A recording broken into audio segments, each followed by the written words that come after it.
स्वागत है फ्रेंड्स। आज की आपकी वीडियो जो होने वाली है वो होने वाली है आपकी हिंदी पर।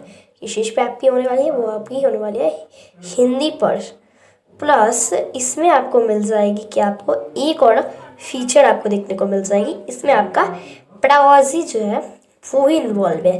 पेडागोजी आपकी किस चीज़ की है? तो पेडागोजी आपकी हिंदी की रहने वाली है। पेडागोजी आपकी हिंदी की रहने वाली है। सारे सब्जेक्ट की जो है नहीं रहने वाली है, ठीक है। सारे सब्जेक्ट की नहीं रहने वाली है। तो चलिए देखते हैं। देखिए सबसे पहले तो देखिए कि ये आपका इंपॉर्टेंट क्वेश्चन बता रहा हूँ। आप लोग का इससे रिवीजन हो जाएगा, प्लस आपको भूल गए होंगे कि इंपॉर्टेंट क्वेश्चन है तो आपको पता भी चल जाएगा। देखिए, केंद्रीय शिक्षक पात्रता परीक्षा के लिए हिंदी विषय के संभावित सवाल। तो ये यहाँ पे लिख रखा है, यहाँ पे संभावित सवाल। तो आप लोग संभावित दिन सवाल को हटा लीजिए, ठीक है। देखिए, केंद्रीय शिक्षक पात्रता परीक्षा के लिए हिंदी विषय के देखिए हिंदी को हटाइए आप लोग बस। अभी था ऐसे ही हो रहा था, सॉरी फ्रेंड। चलिए आगे बढ़ते हैं। देखिए लिखा हुआ है तो आप लोग संभावित सवाल को हटाइए, ठीक है। ये देखिए कि सीटेट एग्जाम 2022 हिंदी लैंग्वेज यानी कि हिंदी का इंपॉर्टेंट एमसीक्यू है सीटेट 2022 के लिए। सीटेट 2022 हम लोग को चाहिए है और इंपॉर्टेंट हिंदी लैंग्वेज चाहिए, हिंदी भी है लैंग्वेज। सॉरी फ्रेंड, आगे बढ़ते हैं। सीटेट 2022 एग्जाम चाहिए, वो भी है, हिंदी भी है, इंपॉर्टेंट क्वेश्चन चाहिए तो इंपॉर्टेंट एमसीक्यू वो यानी कि इंपॉर्टेंट क्वेश्चन ही है तो इंपॉर्टेंट एमसीक्यू है। तो आप लोग का एमसीक्यू आता है कुछ भी हो सकता है। इंपॉर्टेंट मतलब कि आप मान लीजिए ये इंपॉर्टेंट क्वेश्चंस भी हैं सीटेट 2022 भी, सीटेट एग्जाम 2022 भी है, हिंदी भी है, इंपॉर्टेंट क्वेश्चंस भी है सीटेट 2022 के लिए। तो यानी कि सब कुछ है। तो चलिए स्टार्ट करते हैं। ये आपका थोड़ा सा लगे, इसमें आपका जो है थोड़ा सा लगे, आपको बाद में पता चल जाएगा। देखिए फर्स्ट क्वेश्चन आपके यहाँ पे रहने वाले हैं। गीता मंदे मंद मुस्कुरा रही है। इस वाक्य में मंद मंद शब्द है। ए हमारा दिया हुआ है विशेषण, बी है क्रिया विशेषण, सी संज्ञा एंड डी है सर्वनाम। आंसर जल्दी से जल्दी कमेंट कीजिए। बढ़ते हैं सेकंड क्वेश्चन की ओर। तो फ्रेंड देखिए सेकंड क्वेश्चन आ गया। अब यहाँ पे आप लोग देख सकते हो कि ये मैंने आपको इसका आंसर बताया है, पहले भी पढ़ाया, तो वो आप लोग को मैं बताने वाला था, मैंने बताया नहीं, बट मैं अभी भी नहीं बताऊंगा। नहीं होता है कि अगर मैंने आपको बताया और हिंट भी मिल गया, आपको बताया, तो आप लोग सेटिंग कर सकते हो। तो ठीक है, तो यहाँ पे आप लोग जो है इसको मैंने पढ़ाया है, रिवीजन भी हो जाएगा और जो मैंने बताया था ऊपर वो तो हो जाएगा। फिर से एक बार बता दे रहा हूँ कि रिवीजन हो जाएगा और एक और चीज़ बताया था वो नहीं बताऊँगा। चलिए अब देख लेते हैं सेकेंड क्वेश्चन। सेकेंड क्वेश्चन है लिखित भाग सॉरी आगे बढ़ते हैं। यहाँ पे सॉरी फ्रेंड्स, चलिए आगे बढ़ते हैं, देखते हैं। लिखित भाषा में अक्षर ध्वनियों के सदृश प्रतीत होते हैं। सामान्यतः आकृतियों व ध्वनियों का संबंध सुस्थिर व सार्वभौम होता है। यह कथन है। आप लोग, अब मैं नहीं बताऊंगा, आप लोग कमेंट कीजिए, ठीक है। आप लोग अब कमेंट कीजिए, इसके साथ एक कमेंट भी कर सकते हो, दो भी कर सकते हो, मतलब आपके मन पे, ठीक है। नहीं भी करना है तो नहीं भी कर सकते हो, ठीक है। बट अब मैं आपको कुछ भी नहीं बताऊंगा, अब आप लोग को बता के करना है तो करिए, नहीं करना है नहीं करिए, सिर्फ क्वेश्चन लिखिए। जो आपको करना है आप कीजिए, आपके मन पे, क्योंकि आप देख रहे हैं। चलिए सॉरी फ्रेंड, आप देख रहे हैं बोलिए, मतलब आपका ये आपके मन पे निर्भर है, बाकी सबको हटा लीजिए। Sorry friends, sorry. चलिए आगे देख लेते हैं। ए है हम लोग का पूर्णतया असत्य, बी है आंशिक रूप से असत्य, सी है आंशिक रूप से सत्य और डी है पूर्णतया सत्य। सो आंसर कमेंट कीजिए। पढ़ते हैं थर्ड क्वेश्चन की तरफ। सेकेंड क्वेश्चन था, उसमें एक आंशिक रूप वाला बताया था, तो वो आपका आंशिक रूप से सत्य है। शायद नहीं बताया, बट मैं आपको एक और बार बता दे रहा हूँ। तो चलिए अब आगे का देख लेते हैं। थर्ड क्वेश्चन आपका यहाँ पे पूछ रखा है, बच्चे की भाषाई क्षमता के आकलन का सही तरीका यह नहीं है। ए बच्चे का व्यक्तिगत आकलन, बी बच्चे द्वारा स्व आकलन, सी बच्चे का सामूहिक आकलन और डी पेपर पेंसिल आकलन। आंसर कमेंट कीजिए। बढ़ते हैं अपने फोर्थ क्वेश्चन की तरफ। अब आपका जो फोर्थ क्वेश्चन है वो पूछ रखा है, आपका फोर्थ क्वेश्चन पूछ रखा है, शिक्षा की दिशा कौन निर्धारित करता है? ए अभिभावक, बी छात्र, सी पाठ्यक्रम और डी शिक्षक। तो आंसर कमेंट शिक्षक। गलती से बोल दिया। चलिए बाकी की तरफ बढ़ते हैं। सॉरी फ्रेंड्स, चलिए डी शिक्षक। तो जल्दी से आंसर कमेंट कीजिए। बढ़ते हैं आगे क्वेश्चन की तरफ। पांचवा क्वेश्चन पूछा है कि नए ज्ञान का अध्यापन करने से पहले बच्चे के पूर्व ज्ञान का लगाएंगे। ए मनोविज्ञान की पुस्तकें पढ़कर, बी उससे प्रश्न पूछकर, सी उससे बात करके और डी उसके माँ बाप से पूछकर। सो फ्रेंड आंसर कमेंट कीजिए। 6th क्वेश्चन की तरफ बढ़ते हैं। अब आपका ये 6th क्वेश्चन है। शिक्षा तभी सार्थक होगी जब वह ए शिक्षक केंद्रित हो, बी पाठ्यक्रम केंद्रित हो, सी छात्र केंद्रित हो और डी समाज केंद्रित हो। तो आंसर कमेंट कीजिए। बढ़ते हैं 7th क्वेश्चन की तरफ। देखिए 7th क्वेश्चन है, कक्षा शिक्षण की सफलता का क्या रहस्य है? ए श्यामपट्ट का प्रचुर प्रयोग, बी दृश्य श्रव्य सामग्री का प्रयोग, सी कक्षा में अनुशासन और डी शिक्षक और छात्रों के बीच संतुलित एवं सुसंगत संवाद। बढ़ते हैं आगे के क्वेश्चन की तरफ। अब देखिए अब आपका 8 क्वेश्चन है कि संध्यापक अभिभावक मीटिंग का सबसे बड़ा लाभ है। ए अभिभावक अध्यापक से पूछे कि बच्चे का गृह कार्य पूरा करने में कैसे और कितनी सहायता करे। बी अभिभावक अध्यापक को बच्चे का पूर्ण विवरण बताए। सी शिक्षक अभिभावक को समझाए कि उसने बच्चे को किस आधार पर कितने कितने अंक दिए। डी बच्चे की उपलब्धियों और लक्ष्यों के बारे में अध्यापक व अभिभावक दोनों सहमत हो। बढ़ते हैं आगे के क्वेश्चन की तरफ और जल्द से जल्द आंसर कमेंट कीजिए। 9th क्वेश्चन है, निम्न में से कौन सा शब्द गुणवाचक विशेषण है? ए उचित, बी 5वां, सी कुछ और डी 3। सो फ्रेंड्स जल्दी से आंसर कमेंट कीजिए। बढ़ते हैं अब तक 10th क्वेश्चन की तरफ। सो देखिए 10th क्वेश्चन है, निम्न में अशुद्ध वाक्य है।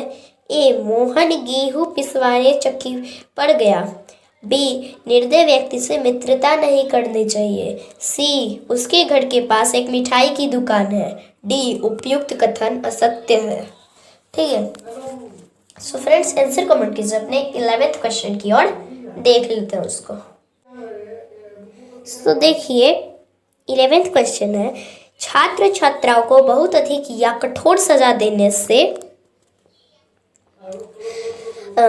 ए स्कूल में अनुशासन अच्छा रहता है, बी छात्र छात्राएं दूसरे स्कूल चले जाते हैं, सी छात्र छात्राओं के मन में स्कूल के प्रति उग्र प्रतिक्रिया होती है, डी अभिभावक स्कूल के खिलाफ सड़कों पर उतर आते हैं। सो फ्रेंड्स जल्दी से आंसर कमेंट कीजिए। बढ़ते हैं 12th क्वेश्चन की तरफ। ये थोड़ा सा भारी लगा डी नंबर वाला क्या। बढ़ते हैं 12th क्वेश्चन की तरफ। आंसर जल्द से जल्द कमेंट कीजिए। 12th क्वेश्चन आपका पूछ रखा है। सोचिए फ्रेंड आपको दिख गया होगा, जो है मैं ब्लर कर दूंगा। ठीक है, देखिए अब आपका 12th क्वेश्चन है, शुद्ध वर्तनी वाला शब्द है।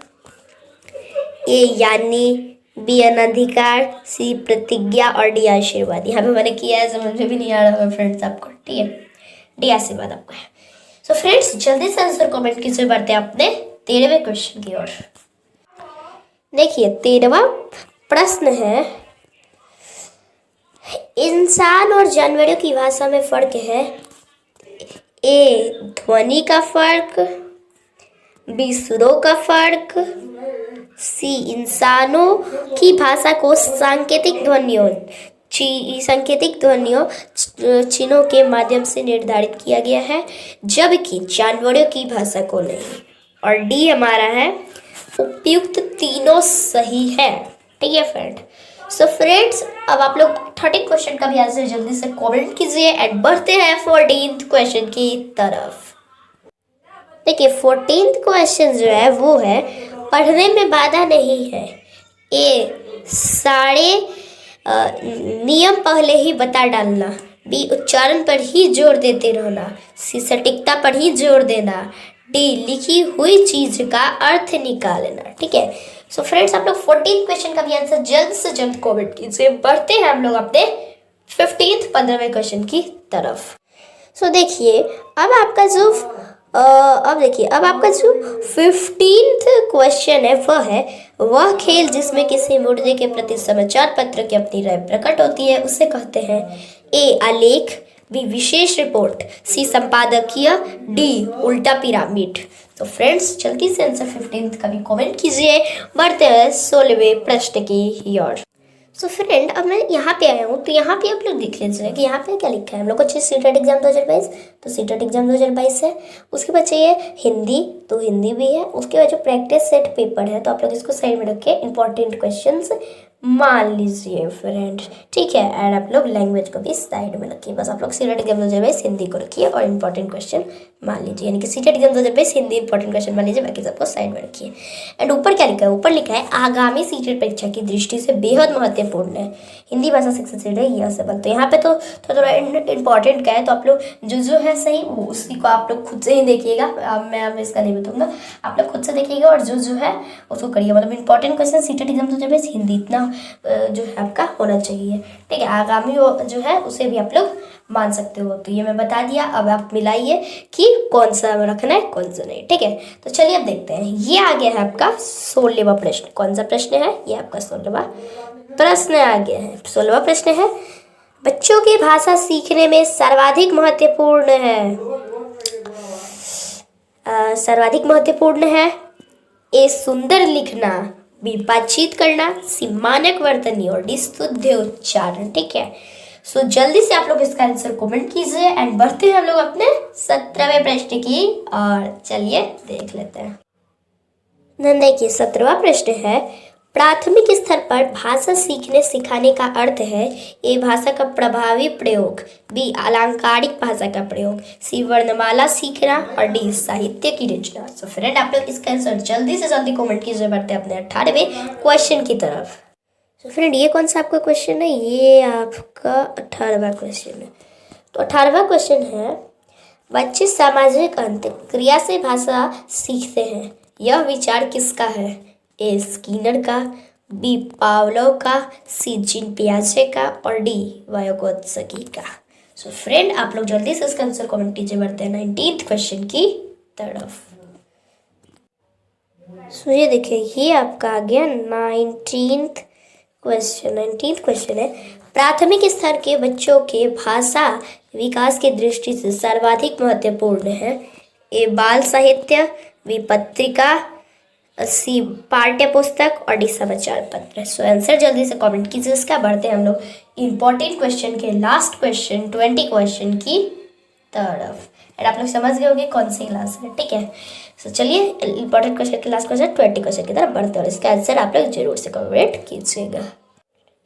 देखिए, अब आपका 20 क्वेश्चन और आखिरी इंपॉर्टेंट क्वेश्चन आ चुका है स्क्रीन पे।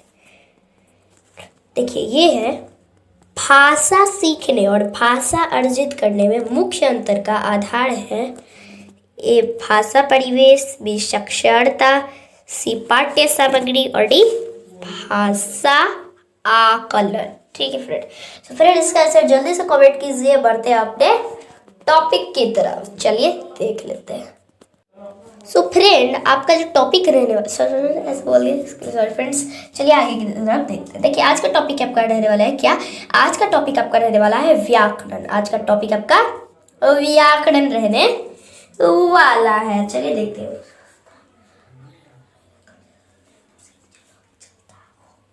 देखिए, सबसे पहले तो है हिंदी ग्रामर, ठीक है, हिंदी व्याकरण, ठीक है।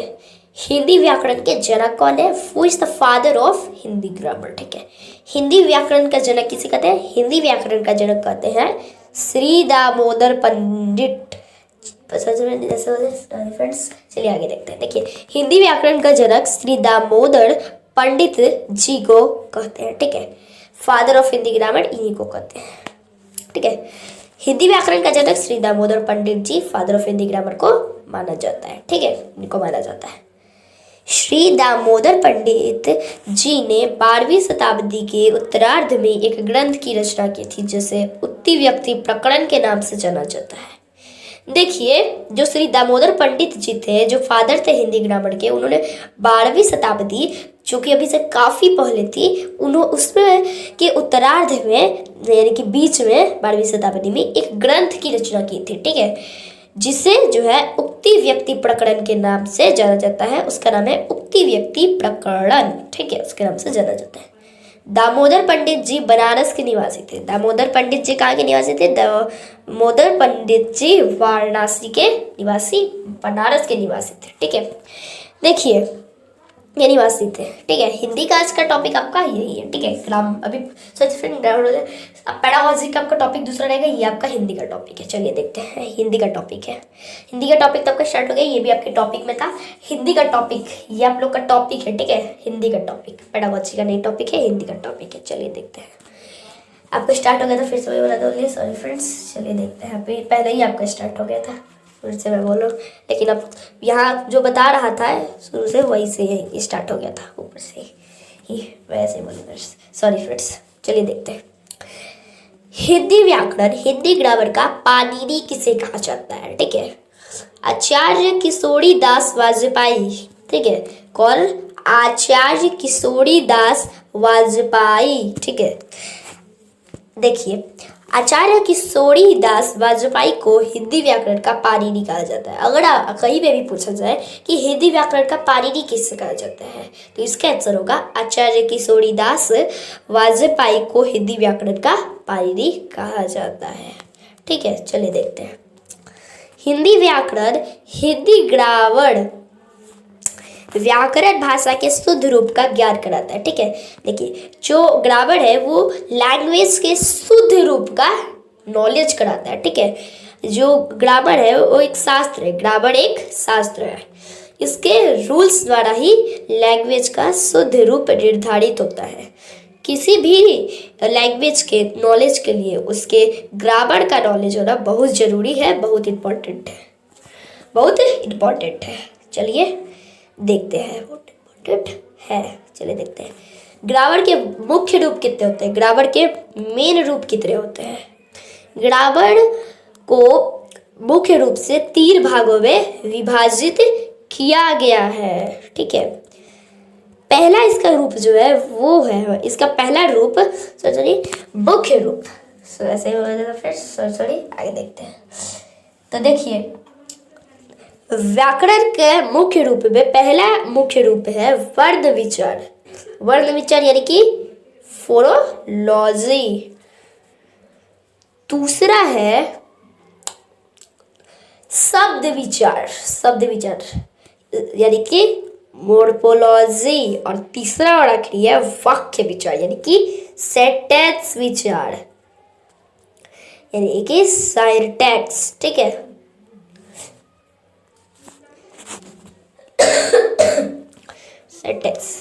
सिंटैक्स। चलिए अब देखिए, Hindi grammar important for class 12, class 11, class 10, class 9, class 8, class 7, class 6, class 5 extra. ठीक है, देखिए, अभी देखिए,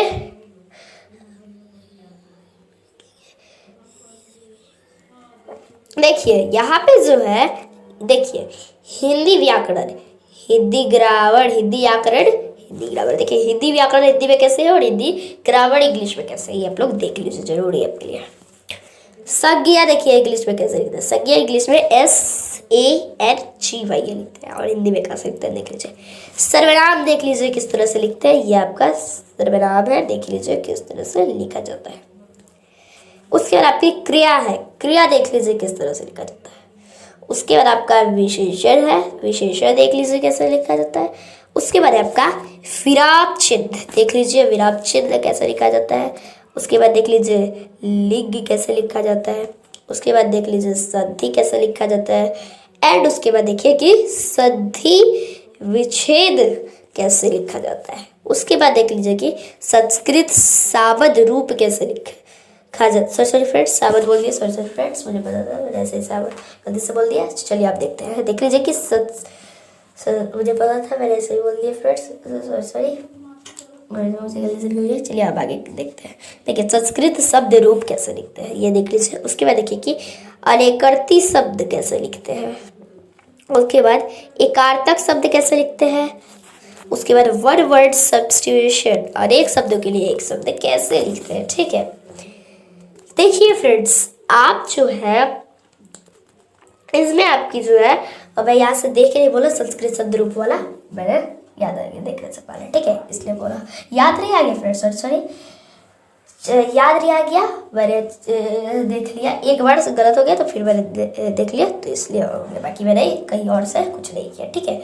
सो सॉरी फ्रेंड्स, चलिए अब आगे देखते हैं, गलती से कर दिया, बाकी मुझे पता था, तो चलिए अब आगे देखते हैं, आगे की तरफ बढ़ते हैं। अब देखिए फिलोप शब्द कैसे लिखेंगे, ये देख लीजिए। आप देख लीजिए कि पर्यायवाची शब्द कैसे लिखेंगे। उसके बाद देख लीजिए कि रास कैसे लिखेंगे। उसके बाद देख लीजिए कि कारक कैसे लिखेंगे। उसके बाद देख लीजिए कि समास कैसे लिखेंगे। उसके बाद देख लीजिए शब्द विचार कैसे लिखेंगे। उसके बाद वर्णमाला कैसे लिखेंगे, ठीक है।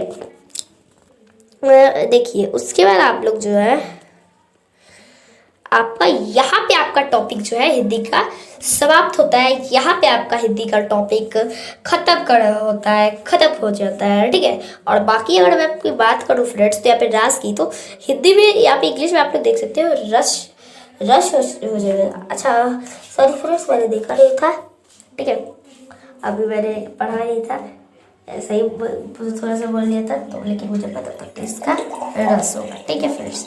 मैंने पढ़ा नहीं था, ऐसे बोल लिया था, सॉरी फ्रेंड्स, सॉरी फ्रेंड्स, मुझे पता था लेकिन मैंने पढ़ा नहीं था अच्छे से, इस वजह से सही नहीं दे पाया, नहीं तो मुझे पता था, मैंने देख के नहीं किया, ठीक है फ्रेंड्स। तो चलिए फ्रेंड्स अब देखते हैं आगे की तरफ, यानी कि आगे की तरफ बढ़ते हैं, चलिए।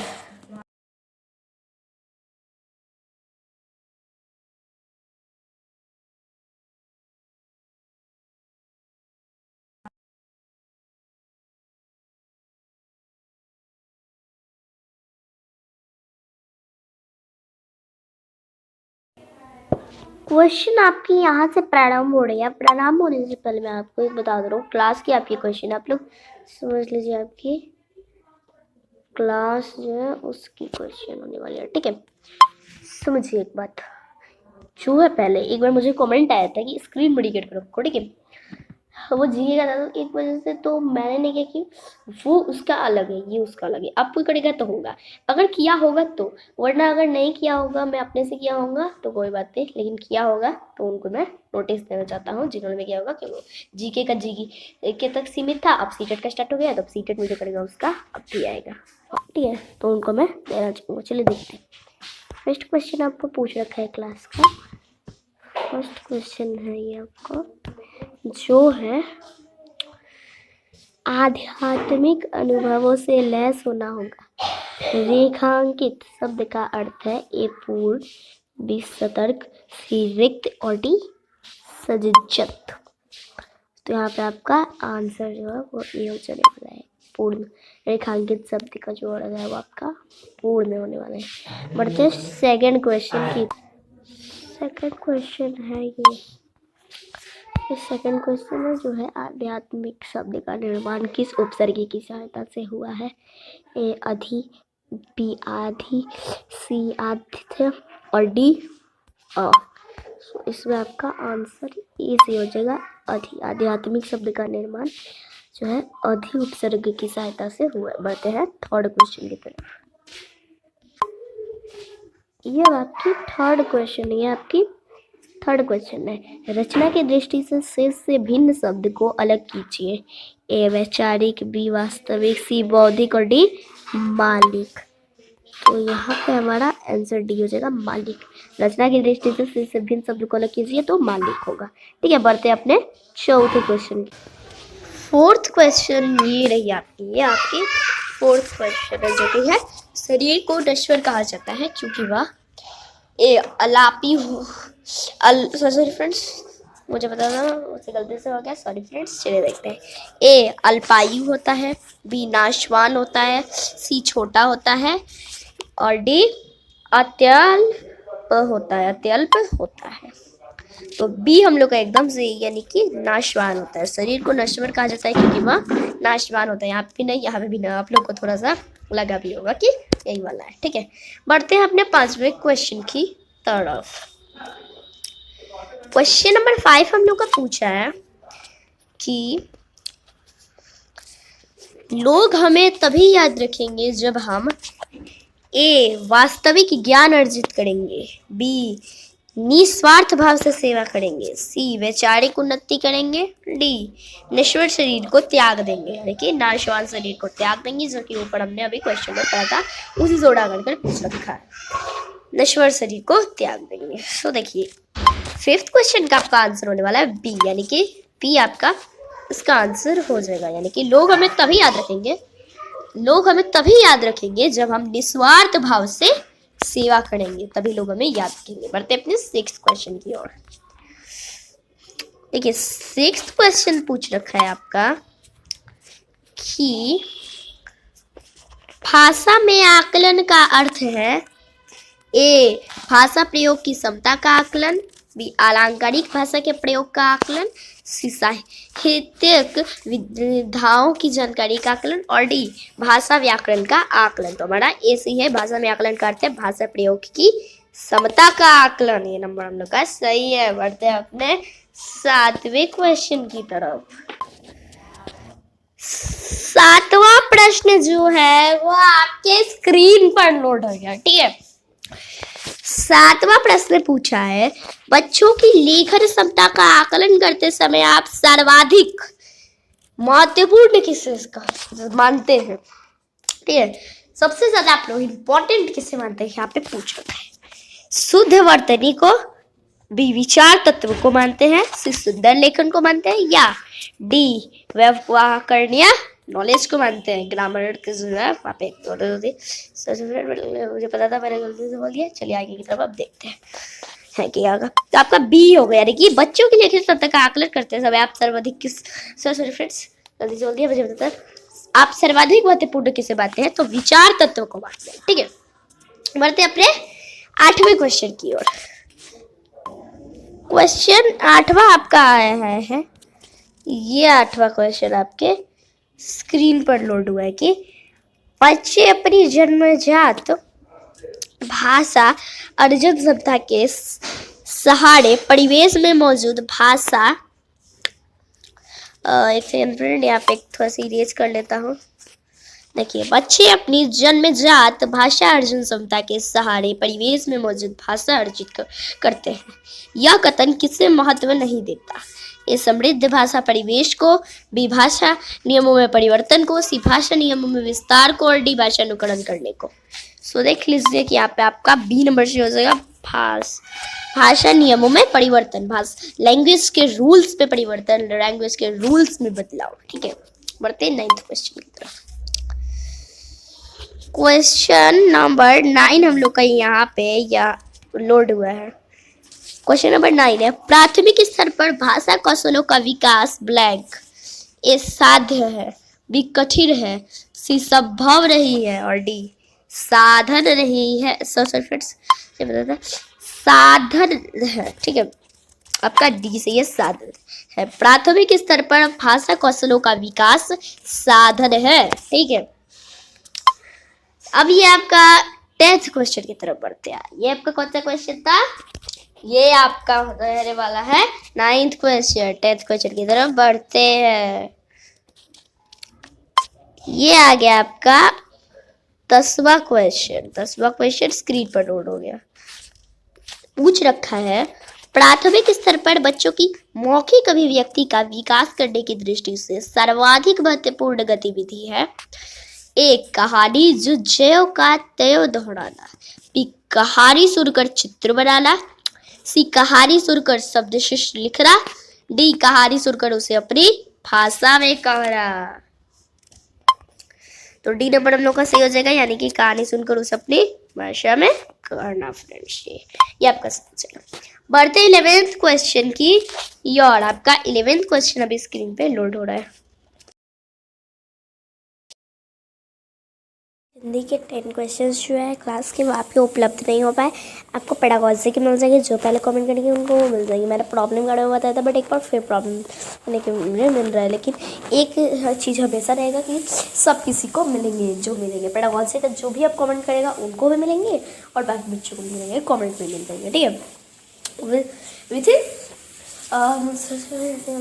मिल जाएंगे, ठीक है। सो चलिए फ्रेंड्स अपने पेडागोजी की तरफ बढ़ते हैं। फ्रेंड्स हमारे पेडागोजी की बात हो रही है। हम लोग को क्या चाहिए? सीटेड 2022। सीटेड 2022 हमको मिल गया। हिंदी पेडागोजी मिल गया। इंपॉर्टेंट क्वेश्चन भी मिल गया। आंसर नहीं चाहिए बट मिल गया तो अच्छा ही है। चलिए सब कुछ हमारे पास है। तो चलिए अब देख लेते हैं। फर्स्ट क्वेश्चन पूछ रखा है कि आपने अभी हाल ही में एक नए शब्द का प्रयोग किया। आपका एक शिक्षार्थी उसे सुनकर अपने एक वाक्य में उस शब्द का प्रयोग करता है। आप उस शिक्षार्थी की प्रशंसा करते हैं कि उसने संदर्भ में शब्द का प्रयोग किया। यह भाषा अर्जन युक्ति सर्वाधिक रूप से का निरूपण करती है। स्कीनर के सीखने के सिद्धांत, पी पियाजे के सीखने के सिद्धांत, सी चॉम्स्की के सीखने के सिद्धांत और डी वुनर के सीखने के सिद्धांत। सो आंसर्स कमेंट कीजिए फ्रेंड। बढ़ते अपने सेकंड क्वेश्चन की तरफ। देखिए सेकंड जो आपका क्वेश्चन, आई होप फ्रेंड कि आपने सेकंड क्वेश्चन का आंसर नहीं देखा होगा। तो चलिए अब आगे की तरफ बढ़ते हैं। देखिए सेकंड क्वेश्चन है, लिखना सिखाने के लिए नीचे दिए गए चरणों को विशिष्ट शिक्षा शास्त्र क्रम के प्रस्तुतिकरण हेतु क्रम से लगाइए। ठीक है, यहाँ पे थोड़ा सा कर दिया फ्रेंड नहीं था, इसके लिए सॉरी फ्रेंड्स, मुझे पता था। चलिए सॉरी फ्रेंड्स, चलिए अब आगे की तरफ बढ़ते हैं और देखते हैं। देखिए यहाँ पे 1 दिया हुआ है। सॉरी फ्रेंड्स, मुझे जल्दी चलिए आगे। सॉरी फ्रेंड्स, चलिए देखते हैं। शिक्षार्थियों से 1.4 AL अक्षर एवं अंक लिखने के लिए कहे। उसके बाद है शिक्षार्थियों से 08 BQ अक्षर एवं अंक लिखने के लिए कहे। उसके बाद है शिक्षार्थियों को सस्वर पठन करने और कोई भी अक्षर श्लेषक लिखने के लिए कहे। A1 2 3 B2 1 1 और C 1 2 2 D 1 1 1। ठीक है, देखिए इस तरह से हमारे एंटर हुआ है। तो आप लोग अब जल्दी से आंसर कमेंट कर दीजिए। बढ़ते हैं आप लोग अपने थर्ड क्वेश्चन की तरफ। तो फ्रेंड्स मुझे काफ़ी ज़्यादा इजी लग गया है ये जो आपके प्रश्न है रही है, मुझे काफ़ी ज़्यादा इजी लगा है। ऊपर वाला बहुत ही आसान प्रश्न था। ठीक है, अब देख इस प्रश्न की बात नहीं करता, ऊपर वाले प्रश्न की बात करता। सेकंड प्रश्न की वो काफ़ी ज़्यादा आसान था। ठीक है, मुझे लगा था आपको भी आसान होगा। जो पढ़ने वाले बच्चे नहीं होंगे उनके लिए बहुत ज़्यादा मुश्किल होगा, बट पढ़ने वाले होंगे उनके लिए काफ़ी ज़्यादा आसान होगा। ठीक है, देखिए अब क्वेश्चन है, शब्द दीवार शब्दों का समूह है जिसे कक्ष की दीवारों पर बड़े आकार के अक्षरों में लिखा अथवा पेंट किया जाता है कि वह साफ साफ नजर आ सके। ठीक है, निम्नलिखित में से कौन सा साक्षात्कार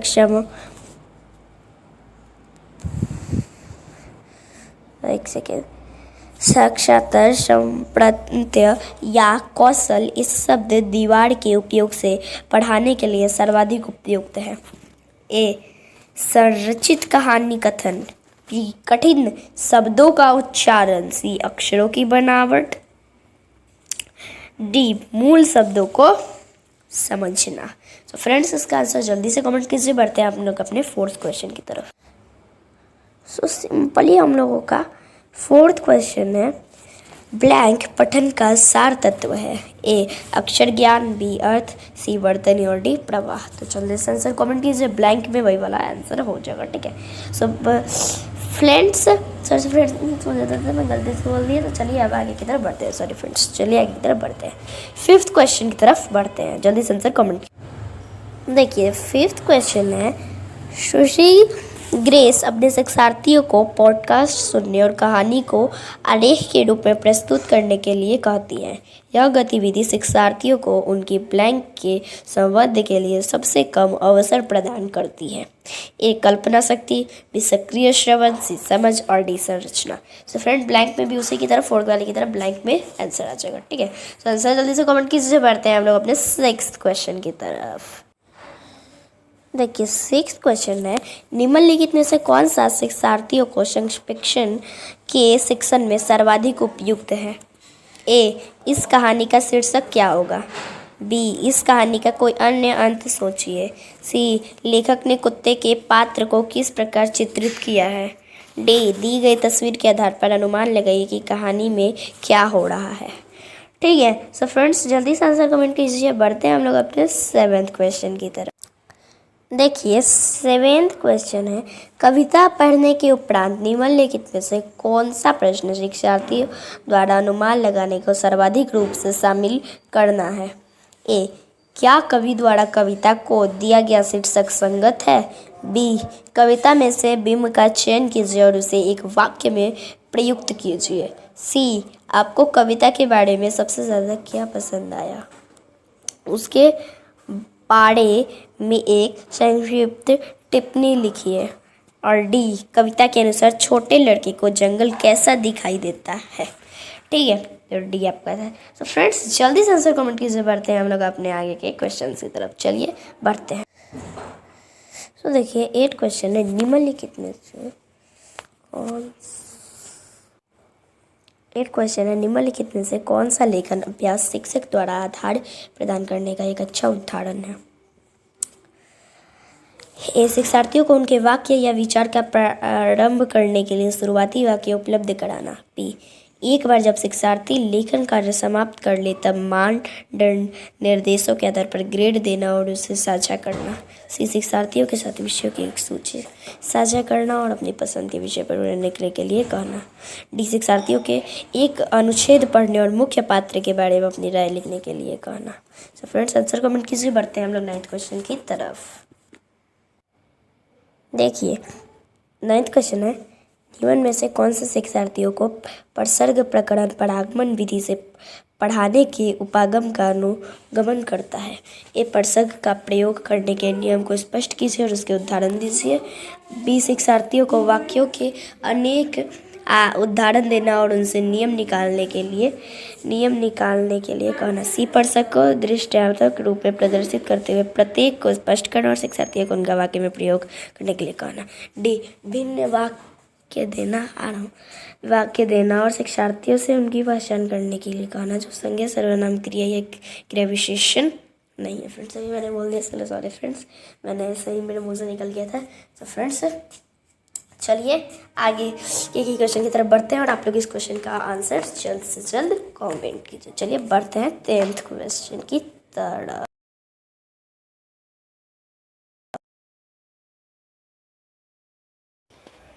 एंड आई होप कि आपने इसका आंसर नहीं देखा होगा। ठीक है, देखिए एक बार फिर से बता दे रहा हूँ। ए, बी, सी बता दे रहा हूँ। प्रसर्ग को दृष्टात्मक रूप में प्रदर्शित करते हुए प्रत्येक को स्पष्ट करना और शिक्षार्थियों को उनका वाक्य में प्रयोग करने के लिए कहना। डी, भिन्न वाक्य देना और शिक्षार्थियों से उनकी पहचान करने के लिए कहना, जो संज्ञा सर्वनाम क्रिया या क्रिया विशेषण नहीं है। ठीक है, बढ़ते अपने 10th क्वेश्चन की तरफ।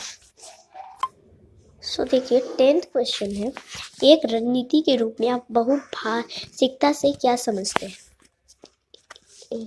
शिक्षार्थियों की भाषा का प्रयोग करना। बी, विद्यालय में अनेक भाषाएं पढ़ाना। सी, अंग्रेजी और भारतीय भाषाओं में पढ़ाना। डी, केवल मातृभाषा के माध्यम से पढ़ाना। तो ठीक है, जल्दी से वही आप लोग आंसर कमेंट कीजिए। बढ़ते हैं क्वेश्चन की तरफ।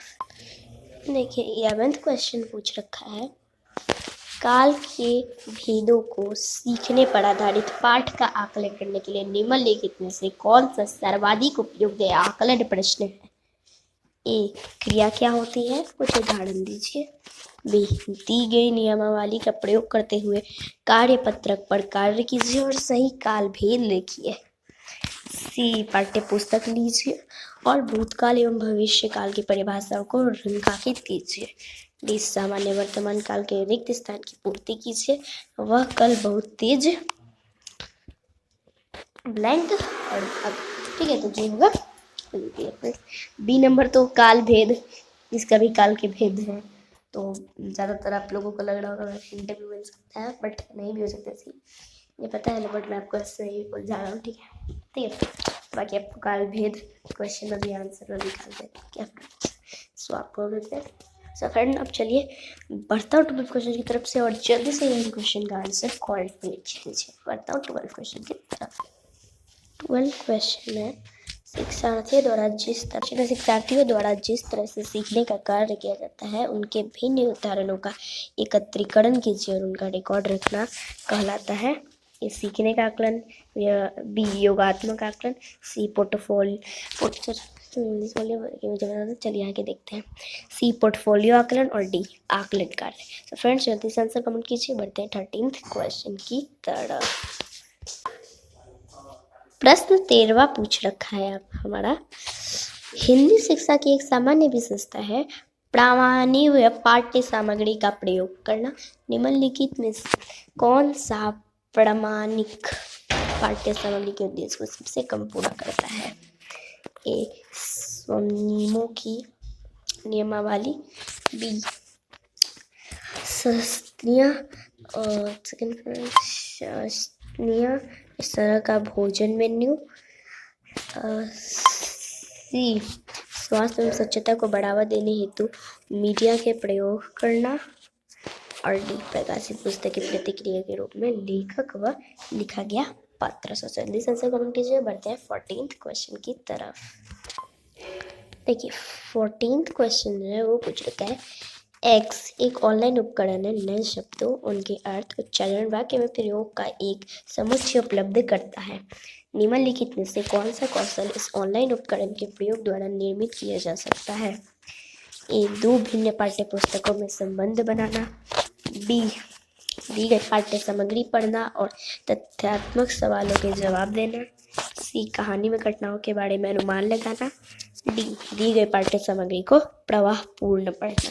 सो फ्रेंड्स जल्दी से आंसर कमेंट कीजिए 14th क्वेश्चन का। चलिए बढ़ते हैं 15th क्वेश्चन की तरफ।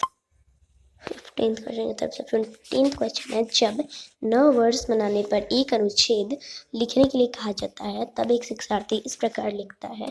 मित्रों को आमंत्रित किया, केक लाया, ब्लैंक सजावट, जलपान, माता पिता, गुब्बारे फुलाए, मैंने सजाया। अब आप शिक्षार्थी को अनुच्छेद लेकर के किस चरण पर सर्वाधिक ध्यान देने के लिए कहेंगे? ए कल्पनाशीलता, बी संरचना बनाना, सी मसौदा तैयार करना और डी संपादन। इसमें से वन नंबर कल्पना शक्ति तो आएंगे।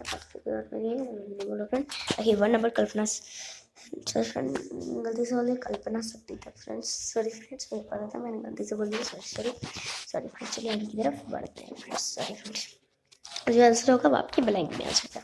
ठीक है क्वेश्चन के। तो फ्रेंड्स बढ़ते हैं आगे के क्वेश्चन की तरफ फ्रेंड्स, और आंसर जरूर कमेंट कीजिएगा 15 क्वेश्चन का कमेंट में। ठीक है, जरूर कमेंट कीजिएगा 15 क्वेश्चन का आंसर कमेंट बॉक्स में। ठीक है, चलिए बढ़ते हैं आगे के क्वेश्चन की तरफ। फ्रेंड्स यहाँ पे सीटेट एग्जाम चाहिए, सीटेट एग्जाम है आपके पास। ठीक है, और हिंदी पेडागोजी चाहिए तो हिंदी पेडागोजी भी अति को आप लोग साइड में रख दीजिएगा। सिर्फ महत्वपूर्ण प्रश्न को ध्यान में रखिएगा, अति को साइड में रख दीजिएगा। बाकी मैंने बाहर सीटेट 2022 भी शायद देखा है, तो 2022 भी है, यही मान लीजिए। बाहर देखा है मैंने, तो होगा, या अगर नहीं होगा तो नहीं, मतलब कि सीटेट एग्जाम का है तो आप लोग मान लीजिए 2022 का ज़्यादातर चांसेस है कि है, बाकी ज़्यादातर थोड़ा बहुत है कि नहीं है। तो देखो चलिए देखते हैं, ज़्यादा तरह की है, बाकी थोड़ा बहुत है कि नहीं है। थोड़ा बहुत है कि नहीं है, बाकी ज़्यादा तरह की है। ठीक है, चलिए अब देख लेते हैं यहाँ पे जो है। सो फ्रेंड्स मैं ब्लर कर दूंगा। सो फ्रेंड यहाँ पे दिया हुआ है हिंदी पेडागोजी इंपॉर्टेंट MCQ। हम लोग को हिंदी पेडागोजी का इंपॉर्टेंट क्वेश्चन चाहिए और यहाँ पे हिंदी पेडागोजी का इंपॉर्टेंट क्वेश्चन ही दिया है, तो एकदम सही है। तो चलिए देखते हैं। तो देखिए यहाँ पे हमारा 16वां जो प्रश्न पूछा है वो पूछा है कि वे कथन जो आपसी व्यवहार में सामान्य रूप से प्रयुक्त होते हैं उन्हें कहते हैं। ए अनौपचारिक कथन, बी औपचारिक कथन, सी प्रासंगिक कथन और डी तर्कसंगत कथन। तो आंसर जरूर से कमेंट कीजिएगा। चलिए बढ़ते हैं 17th क्वेश्चन की तरफ। 17th क्वेश्चन है आपका। 17th क्वेश्चन है व्याकरण शिक्षण की वह पद्धति अपेक्षाकृत अधिक उचित है जिसमें ए बच्चे नियमों को कंठस्थ कर लेते हैं, बी बच्चे उदाहरणों से नियमों की ओर जाते हैं, सी बच्चे नियमों से उदाहरणों की ओर जाते हैं, डी बच्चे सूत्रों का प्रयोग करते हैं। सो फ्रेंड्स जल्दी से इसका आंसर कमेंट कीजिए। फ्रेंड्स बढ़ते हैं 18th क्वेश्चन की तरफ। देखिए 18th क्वेश्चन है, ये आपका 18th क्वेश्चन है। 18th क्वेश्चन है बच्चों में भाषा प्रयोग की दक्षता विकसित करने के लिए आवश्यक है ए उन्हें सुनने और बोलने की पूरी आज़ादी हो, बी उन्हें कविताएं याद हो, सी उन्हें मुहावरे याद हो, और डी वे किसी वक्ता के साथ रहते हो। तो फ्रेंड्स जल्दी से आंसर कमेंट कीजिए इसका। और चलिए बढ़ते हैं अब 19th क्वेश्चन की तरफ। देखिए आपका 19th क्वेश्चन जो है वो ये है। मोना अक्सर लिखते समय शब्दों के अक्षरों को छोड़ देती है, जैसे पढ़ती को पति, अभिनव को अनव लिखना। इसका सबसे उपयुक्त कारण हो सकता है कि ए उसे लिखना रुचिकर नहीं लगता हो, बी उसके विचार और लिखने की गति में सामंजस्य न हो, सी उसके विचारों में स्पष्टता न हो, डी उसे मात्राओं का ज्ञान न हो। सो फ्रेंड्स जल्दी से आंसर कमेंट कीजिए। और इम्पोर्टेंट क्वेश्चन के हिंदी पेडागोजी के इम्पोर्टेंट क्वेश्चन के लास्ट क्वेश्चन एंड 20 क्वेश्चन की तरफ बढ़ते हैं। चलिए देख लेते हैं और इसका आंसर जरूर से कमेंट कीजिएगा कमेंट बॉक्स में 19 का। चलिए बढ़ते हैं। देखिए ये आपका 20 क्वेश्चन है। 20 क्वेश्चन जो है वो है, अपनी कक्षा में समावेशी माहौल का निर्माण करने के लिए आप किस बात को सबसे अधिक महत्वपूर्ण मानते हैं? ए विभिन्न प्रकार के दृश्य श्रव्य संसाधनों का सदैव अनिवार्य प्रयोग, बी स्वयं के बोलने की गति को बुद्धि में रखना, सी सभी बच्चों से सभी भाषिक कार्यों को समान रूप से संपादित करवाना, डी भिन्न प्रकार के दृश्य श्रव्य संसाधनों का आवश्यकता अनुसार उचित प्रयोग। तो फ्रेंड्स इसका आंसर जरूर से कमेंट कीजिएगा। तो अब बढ़ते हैं हम लोग अपने टॉपिक की तरफ एंड उसके बाद क्वेश्चन करके ख़त्म कर देंगे। क्लास के क्वेश्चन करके क्लास को ख़त्म करेंगे। तो चलिए बढ़ते हैं टॉपिक की तरफ। हाँ फ्रेंड्स ये आपकी हिंदी पेडागोजी के टॉपिक की तरफ बढ़ते हैं। मैं बोला लेता है हिंदी पेडागोजी के टॉपिक की तरफ बढ़ते हैं। चलिए हिंदी पेडागोजी के टॉपिक की तरफ बढ़ते हैं। देखिए फ्रेंड्स आज का आपका जो रहने वाला है टॉपिक, आपका जो आज का रहेगा वो हिंदी पेडागोजी का व्याकरण की भूमिका, ग्रामर की भूमिका। ठीक है, याद का टॉपिक रहेगा। ठीक है, चलिए अब देख लेते हैं कि देखिए भाषा सीखने में व्याकरण की भूमिका। एमसीक्यू ये सब को छोड़ दीजिए, साइड में रखिए, बस टॉपिक को रखिए, भाषा सीखने की भूमिका। सोचिए फ्रेंड्स व्याकरण की भूमिका टॉपिक को बस ध्यान में रखिए, बाकी सब चीज़ों को जो है साइड में रख दीजिए। ठीक है, चलिए स्टार्ट कर देते हैं अपना टॉपिक। देखिए स्टार्ट करने पे मेरे को यहाँ पे देखिए कि आ चुका है। यहाँ से हम लोग का टॉपिक स्टार्ट। देखिए भाषा सीखने में व्याकरण की भूमिका। ठीक है, बाकी सबको साइड में रखिए, बस भाषा सीखने में व्याकरण की भूमिका इसी का नजर रखिए। भाषा सीखने में बेटा जो सिर्फ आपको व्याकरण की भूमिका को अपने ध्यान में रखना है, बाकी सब किसी जो यहाँ पे दिया है उसको हटा दीजिए। और ऊपर में भी मैं उसको बोल लेता, इसमें यहाँ पे जो दिया है ये सबको भी हटा दीजिए, बस व्याकरण की भूमिका छोड़कर। ठीक है, बाकी ये सब में भी व्याकरण की भूमिका छोड़कर हटा दीजिए, ये तो है नहीं। और बाकी तो इसमें का मैं आपको बता दिया। देखिए व्याकरण की भूमिका इसमें का तो मैं बता ही दिया, इस वाले का मैंने बता ही दिया आपको भूमिका। देखिए अब यहाँ पे हुआ स्टार्ट। देखिए व्याकरण जो है ग्रामर किसी लैंग्वेज के बोलने एंड लिखने के रूल्स की व्यवस्थित पद्धति है, अर्थात ग्रामर लैंग्वेज को व्यवस्थित करने का कार्य करती है। ठीक है, ग्रामर किसी लैंग्वेज के बोलने एंड लिखने के रूल्स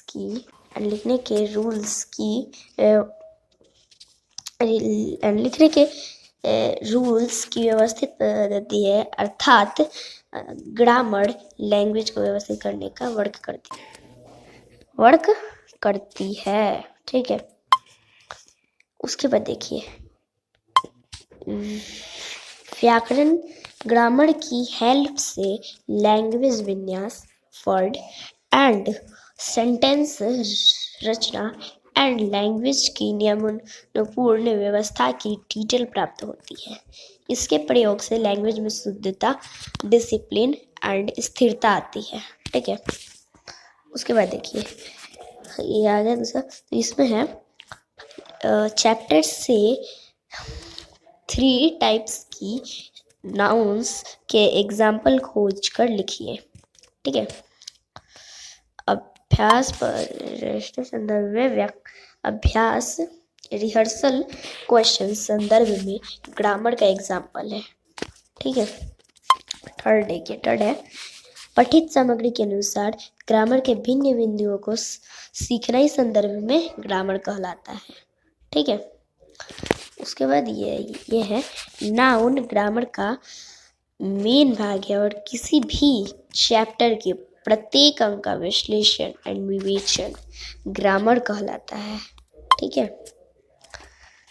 अतः ये दिया हुआ है उसके नीचे, अतः उपयुक्त पंक्तियों से स्पष्ट है कि चैप्टर से 3 टाइप्स की नाउन्स के एग्जाम्पल खोजकर लिखिए। अब रिहर्सल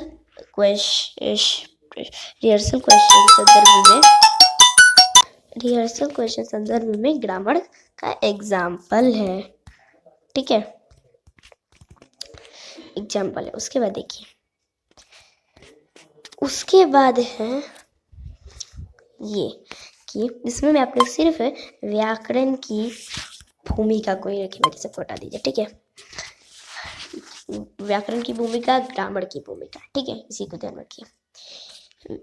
ग्रामर किसी लैंग्वेज के बोलने एंड लिखने के रूल्स की व्यवस्थित पद्धति है, अर्थात ग्रामर लैंग्वेज को व्यवस्थित करने का वर्क करती है। ठीक है, ग्रामर स्थिर को स्थिर रखती है। यह लैंग्वेज के स्वरूप की सार्थक व्यवस्था स्थिर रखती है। यह लैंग्वेज के स्वरूप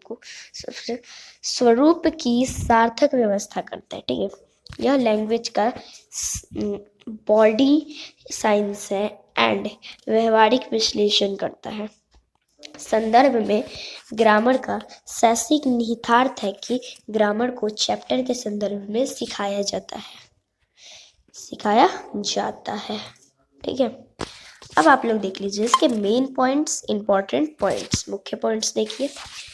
चैप्टर के संदर्भ में ग्रामर, चैप्टर के संदर्भ में ग्रामर। फर्स्ट है, यह पढ़ाए जा रहे, देखिए फर्स्ट है यह पढ़ाए जा रहे चैप्टर के संदर्भ में व्यवहार क्रिया बिंदु को स्पष्ट करने से रिलेटेड है। ठीक है, उसके बाद है यह चैप्टर में निहित व्याकरणीय रूल्स का उल्लेख कर ग्रामर सीखने पर बल देता है। उसके बाद है यह शिक्षण वर्ग या चैप्टर के दौरान चैप्टर में आने वाले वर्ड्स का उपसर्ग, प्रत्यय, संधि, विच्छेद, समास आदि बताकर व्याकरणीय रूल्स को आसानी से समझने में जो है सहयोग करता है। उसके बाद है टीचर द्वारा इस विधि का प्रयोग इसलिए किया जाता है क्योंकि संदर्भ में ग्रामर सिखाने पर बच्चों के लिए व्याकरणीय रूल्स को ग्रहण करना सरल हो जाता है। ठीक है, उसके बाद है वे ग्रामर को चैप्टर के संदर्भ में आसानी से समझते हैं जिससे उन्हें उन रूल्स को बिना समझे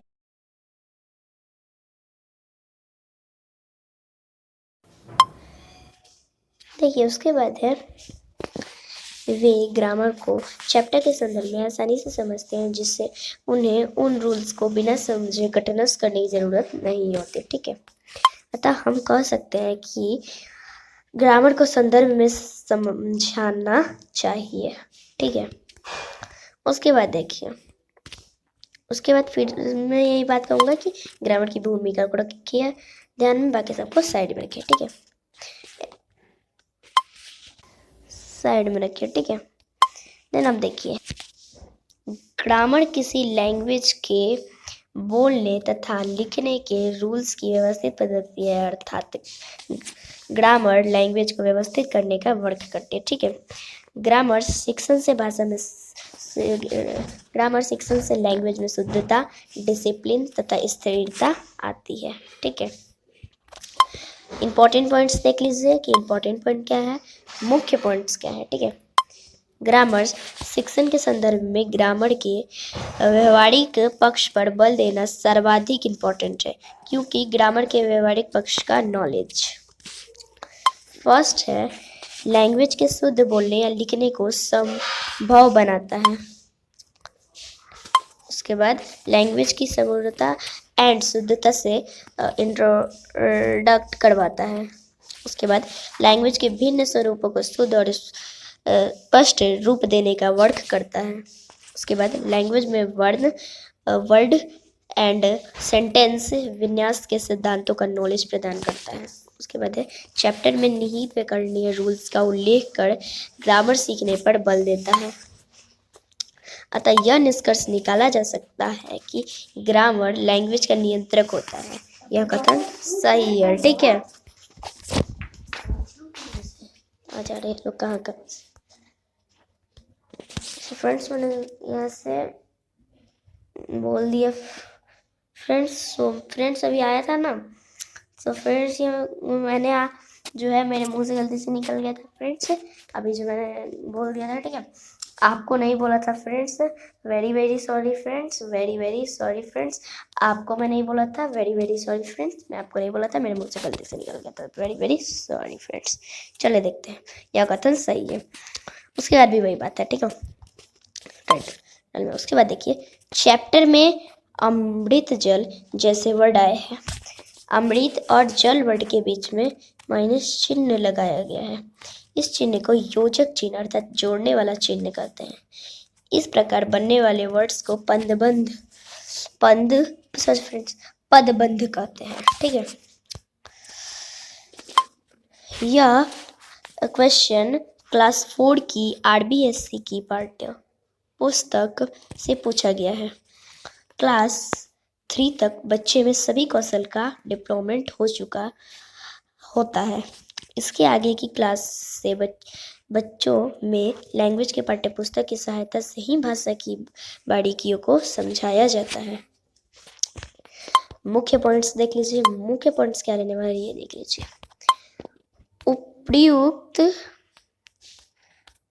उपयुक्त वर्णित स्थिति का उद्देश्य बच्चों को हिंदी की बारीकियां समझाना है, क्योंकि यहाँ इन वर्ड्स के माध्यम से शिक्षिका, ठीक है, देखिए बच्चों को हिंदी लैंग्वेज में प्रयुक्त भिन्न चिन्हों के प्रयोग व अर्थों से इंट्रोडक्शन करा रही है। ठीक है, उसके बाद देखिए बच्चों को फैक्ट्स को संदर्भ में जोड़कर आसानी से समझने योग्य बनाना चाहती है। वह बच्चों में चिन्हों के सुचित और उचित प्रयोग को सुनिश्चित कर रही है। उसके बाद भिन्न संदर्भों में इन चिन्हों का प्रयोग कर हिंदी लैंग्वेज के भिन्न रूल्स से रूबरू करा रही है। ठीक है, अतः यह निष्कर्ष निकाला जा सकता है कि चैप्टर में अमृत जल जैसे वर्ड आए हैं। अमृत और जल शब्द के बीच में लगे हुए चिन्ह का क्या वर्क होता है। इस प्रकार की चर्चा का उद्देश्य हिंदी की बारीकियां समझाना है। ठीक है,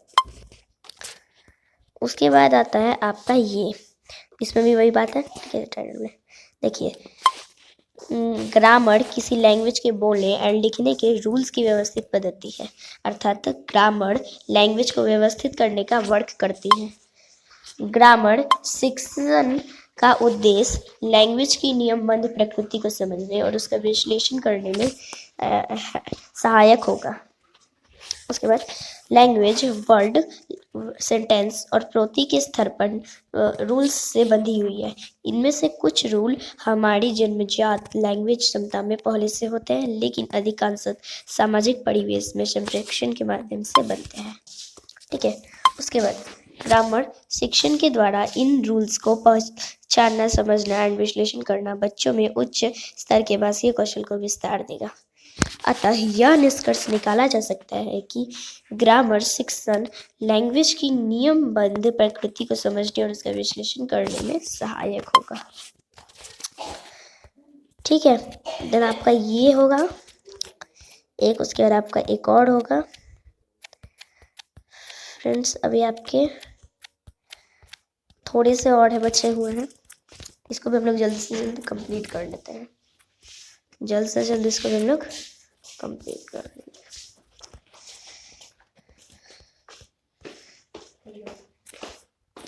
देखिए तो हम लोग थे यहाँ पे कि भाषा की नियमबद्ध प्रकृति को समझने और विश्लेषण करने में सहायक होगा। देखिए अब आते हैं यहाँ पे भी मैं बोलूँगा। ठीक है, देखिए शिक्षण वर्ग के दौरान चैप्टर में आने वाले वर्ड्स का उपसर्ग, प्रत्यय, संधि विच्छेद बताना संदर्भ में ग्रामर सिखाने के रिहर्सल का एग्जाम्पल है। ग्रामर इसका भी पढ़ाया है कि जिस शास्त्र से लैंग्वेज व्यक्त की जाए वह ग्रामर है। इसके द्वारा शब्दार्थ संबंध की विवेचना होती है। इसकी हेल्प से लैंग्वेज विन्यास, वर्ड एंड सेंटेंस रचना एंड लैंग्वेज की नमूनापूर्ण व्यवस्था की डिटेल प्राप्त होती है। इसके प्रयोग से लैंग्वेज में शुद्धता, डिसिप्लिन एंड स्थिरता आती है। ठीक है, इंपॉर्टेंट पॉइंट्स देख लीजिए, मुख्य पॉइंट्स देख लीजिए। मुख्य पॉइंट्स है संदर्भ में ग्रामर से रिलेटेड इंपॉर्टेंट बिंदु। शिक्षण वर्ग के दौरान चैप्टर में आने वाले वर्ड्स से रिलेटेड व्यवहारिक रूल्स का उल्लेख टीचर द्वारा संदर्भ में ग्रामर सिखाने के रिहर्सल को दर्शाता है। टीचर द्वारा इस विधि का प्रयोग इसलिए किया जाता है क्योंकि संदर्भ में ग्रामर सिखाने पर बच्चों के लिए व्याकरणीय रूल्स को ग्रहण करना सरल हो जाता है। वे ग्रामर को चैप्टर के संदर्भ में आसानी से समझते हैं, जिससे उन्हें उन रूल्स को बिना समझे कंठस्थ करने की ज़रूरत नहीं होती। ठीक है, अतः हम कह सकते हैं कि शिक्षण वर्ग के दौरान चैप्टर में आने वाले वर्ड्स का उपसर्ग, प्रत्यय, संधि विच्छेद बताना संदर्भ में ग्रामर सिखाने के रिहर्सल का एग्जाम्पल है। उसके बाद टाइटल में ये बोलूँगा एंड उसके बाद देखिए कार्य विधिक नॉलेज, इसे प्रक्रियात्मक नॉलेज भी कहते हैं। वह नॉलेज जो कौशल अथवा रूल्स की व्याख्या के साथ लैंग्वेज प्रयोग में भी लाया जाता है, कार्य विधिक नॉलेज कहलाता है। की पॉइंट्स देख लीजिए। की पॉइंट्स हैं, इसे किसी वर्ग के प्रदर्शन में प्रयोग किए जाने वाले व्यवहारिक नॉलेज, अनिवार्य नॉलेज या प्रदर्शनकारी नॉलेज के रूप में भी जाना जाता है। सोनल क्लास में नाउन की डेफिनेशन एंड उसके एग्जाम्पल्स द्वारा नाउन के व्यवहारिक रूल्स को समझा रही है। व्याकरणीय रूल्स की समझ उन्हें संदर्भ में प्रयुक्त करना ग्रामर का कार्यविधिक नॉलेज कहलाता है। उसके बाद प्रक्रियात्मक नॉलेज में बालक के कर पाने की क्षमता शामिल होती है। उसके बाद प्रक्रियात्मक नॉलेज में रटने के बजाय करने पर बल देता है। उसके बाद है प्रक्रियात्मक नॉलेज फैक्ट्स को याद रखने के बजाय उन्हें लागू करने पर केंद्रित होता है। इसमें फैक्ट्स को समझने के साथ लागू करना दोनों शामिल होते हैं। अतः निष्कर्ष निकलता है कि व्याकरणीय रूल्स की समझ और उन्हें संदर्भ में प्रयुक्त करना ग्रामर का कार्यविधिक नॉलेज कहलाता है। इसके बाद टाइटल में कहूँगा, बाकी देखिए। घोषणात्मक नॉलेज सीमित रिहर्सल के रूप, विधान, वर्णन करना एंड प्रयोग करने के सब्जेक्ट में नॉलेज को घोषणात्मक नॉलेज कहते हैं। ग्रामर सीखने में घोषणात्मक नॉलेज एक ऐसी वर्ड है जो ग्रामर के सब्जेक्ट वस्तु को सरल बना देती है एंड सब्जेक्ट्स के हाव भाव को स्पष्ट करने की क्षमता रखती है। ग्रामर सीखने में घोषणात्मक नॉलेज के अंतर्गत निम्न बातें हैं। ये आपकी निम्न बातें बताएगी की पॉइंट्स में। तो ये देखिए की पॉइंट्स देख लीजिए, आप लोग की पॉइंट्स देख लीजिए। की पॉइंट्स इसके अंतर्गत वास्तविक या यथार्थ इंफॉर्मेशंस के बारे में बताया जाता है। किसी सब्जेक्ट के बारे में उसका संपूर्ण वर्णन किया जाता है। यह प्रयोग पर आधारित सब्जेक्ट का नॉलेज करती है। घोषणात्मक नॉलेज में प्रकारों के बारे में नॉलेज वर्णन करना और बाद में उसे औपचारिक परिस्थितियों में प्रयोग करना बताया जाता है। इसका उद्देश्य शिक्षार्थी के लिए लैंग्वेज संरचना का डेवलपमेंट करना है। यह एक स्टूडेंट को ग्रामर के एक रूल का वर्णन करने और उस संरचना को रिहर्सल में द्वारा क्रियान्वित करने में सक्षम बनाता है। इसका अर्थ है शिक्षार्थियों के दिमाग में ग्रामर के रूल से संरचना का नॉलेज स्थापित करना। अतः यह निष्कर्ष निकलता है कि आकृति के बारे में नॉलेज वर्णन करना, सीमित रिहर्सल में इसका प्रयोग करना ग्रामर का घोषणात्मक नॉलेज कहलाता है। देन उसके बाद ये इसमें आपका टाइटल में दूंगा। ठीक है, चलिए अब देखिए। संदर्भ का अर्थ है वर्णित प्रसंग या सब्जेक्ट, जैसे कोई घटना जिसके बारे में हमें बात करते हैं। जब हम अपने सेक्शन में किसी घटनाओं को जोड़ते हुए सेक्शन करवाते हैं तो यह संदर्भ में ग्रामर को समृद्ध बनाता है। वर्णित वर्ड, जब कोई वर्ड एक ही साथ 2 या 3 बार युग्म अर्थात जोड़े के रूप में प्रयोग किया जाता है तो यह पूर्णार्थक शब्द कहलाता है। जैसे देश देश, होते होते, घड़ी घड़ी, आदि आदि। सोचो फिर 2 बार बोल दिया आदि। ठीक है, देखिए, ऐसे वर्ड युग्म का सेंटेंस में प्रयोग कर रिहर्सल स्टूडेंट्स के ग्रामर नॉलेज को बढ़ाने में मदद करता है। उसे घड़ी घड़ी भूख लगती है। यह सेंटेंस चैप्टर के दौरान आए ग्रामर के माध्यम से ही लैंग्वेज की बारीकियों का नॉलेज देता है। उसे घड़ी घड़ी भूख लगती है। सेंटेंस में घड़ी घड़ी का अर्थ है थोड़ी थोड़ी देर में भूख लगना। बच्चों को ग्रामर समझाने हेतु उनसे यह पूछना उचित होगा कि घड़ी शब्द की पुनरावृत्ति इसके अर्थ पर क्या प्रभाव पड़ेगा, क्योंकि इस क्वेश्चन से बच्चों को घड़ी और घड़ी घड़ी के बीच में अंतर समझ आएगा। अतः यह कहा जा सकता है कि उसे घड़ी घड़ी भूख लगती है। सेंटेंस में घड़ी शब्द की पुनरावृत्ति से अर्थ पर क्या प्रभाव पड़ता है। क्वेश्चन संदर्भ में ग्रामर सेक्शन को पुष्ट करता है। देन आप लोग देखिए कि एक ये होगा, देन ये हो जाने के बाद से आपका टॉपिक जो है वो समाप्त कर दिया गया। टॉपिक अब आपका ये हो जाएगा, इसके बाद आपका टॉपिक जो है वो टॉपिक का, ठीक है। ये इस पर टाइटल में वही होगा। बाकी देखिए, लैंग्वेज मुख से उच्चारित होने वाली वह ध्वनि है जिसका प्रयोग ह्यूमन अपने मन के विचारों का आदान प्रदान करने के लिए करता है, ठीक है। आपने जरूर छोटा में भी पढ़ा होगा, ठीक है। लैंग्वेज एक औजार है जिसका उपयोग ह्यूमन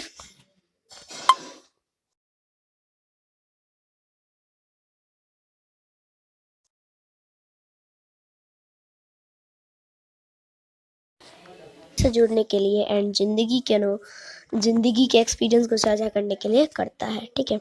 उच्च प्राथमिक स्तर पर लैंग्वेज सीखने सिखाने का एक उद्देश्य बच्चों को लैंग्वेज की बारीकी, नियमबद्ध प्रकृति की पहचान और उसका विश्लेषण करने योग्य बनाना होता है। लैंग्वेज वर्ड सेंटेंस और प्रवृत्ति के स्तर पर रूल्स से बंधी हुई है, अतः इनकी बारीकियों रूल्स को पहचानना एंड विश्लेषण करना बच्चों में उच्च स्तर के भाषा कौशल को विस्तार देता है, ठीक है। देख लीजिए इंपॉर्टेंट पॉइंट्स क्या है वो देख लीजिए, मुख्य पॉइंट्स क्या वो देखिए। उपयुक्त वर्णित स्थिति में तपस्या का उद्देश्य बच्चों को हिंदी की बारीकियां समझाना है, क्योंकि यहाँ इन वर्ड्स के माध्यम से शिक्षिका बच्चों को हिंदी लैंग्वेज के एक ही वर्ड के भिन्न रूप से परिचित करा रही है। बच्चों को फैक्ट्स को संदर्भ में जोड़कर आसानी से समझने योग्य बनाना चाहती है। बच्चों में जो है पर्यायवाची शब्द के सुनिश्चित और उचित प्रयोग को सुनिश्चित कर रही है। बच्चों में पर्यायवाची वर्ड्स के सुनिश्चित और उचित प्रयोग को सुनिश्चित कर रही है। भिन्न संदर्भों में इन शब्दों का प्रयोग कर हिंदी लैंग्वेज की भिन्न रंगों से रूबरू करा रही है। अतः यह निष्कर्ष निकाला जा सकता है कि मानवीय सातवीं क्लास में भिन्न संदर्भों में आकाश, गगन और नभ वर्ड्स के प्रयोग की तरफ बच्चों का ध्यान आकर्षित करती है। ऐसा करने में उसका उद्देश्य हिंदी के बारीकियां समझाना है। हिंट, यहाँ टीचर केवल पर्यायवाची वर्ड्स से इंट्रोडक्शन नहीं करा रहा है, बल्कि वह भिन्न संदर्भों में अर्थात अलग अलग स्थान पर अलग अलग वर्ड्स की प्रयुक्ति बता रहा है। अतः उसका उद्देश्य लैंग्वेज की बारीकियों के बारे में नॉलेज देना है। सो फ्रेंड्स, आपका टॉपिक हो गया एंड आपका क्वेश्चन बता के अब आपका खत्म हो रहा है फ्रेंड्स।